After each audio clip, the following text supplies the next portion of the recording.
Le focus du jour, direction ce matin les États-Unis. Lors de la visite du président afghan la semaine dernière, on a appris que près de 10 000 soldats américains resteront en Afghanistan jusqu'à fin 2015, avant un retrait définitif fin 2016. C'est la plus longue guerre de l'histoire des États-Unis. Avec l'opération en Irak, elle a laissé de profondes cicatrices, plus de 6 000 morts américains, des dizaines de milliers de blessés. Pour accueillir ces derniers, bien des unités très spéciales ont été créées dans l'armée américaine. Nos correspondants se sont rendus à Fort Campbell, dans le Kentucky. Reportage signé Stanislas de Saint-Hippolyte et Philippe Closer.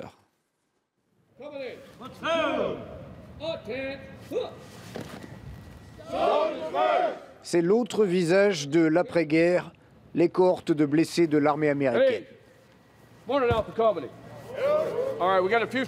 Ces hommes font tous partie du Warrior Transition Battalion, une unité très différente des autres. Yoga, 6:30 in the morning to 7:30.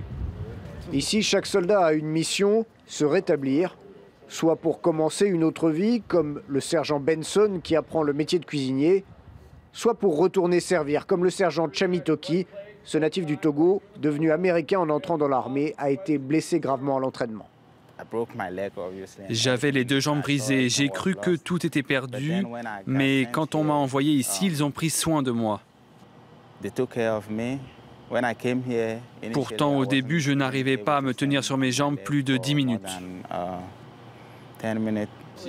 Il y a les blessures visibles et il y a les traumatismes psychologiques. Beaucoup de soldats de l'unité souffrent d'un mélange des deux. C'est le cas du sergent Benson. Sous les yeux de sa femme qui l'accompagne partout, il essaye de se remettre de nombreuses blessures de combat, en Irak puis en Afghanistan. Le dos, des maux de tête récurrents soignés par de l'acupuncture et un syndrome de PTSD, trouble de stress post-traumatique. En général, c'est très efficace contre les maux de tête, mais aussi contre d'autres types de douleurs.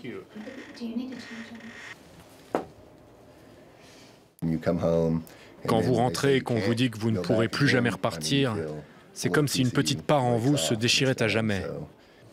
J'avais alors l'impression d'être comme un oiseau à l'aile cassée, entouré de chats, tous prêts à me dévorer. Fort Campbell va encore envoyer des troupes en Afghanistan. Le retrait sera plus lent que prévu et ces soldats doivent se rétablir à marche forcée s'ils veulent se battre à nouveau.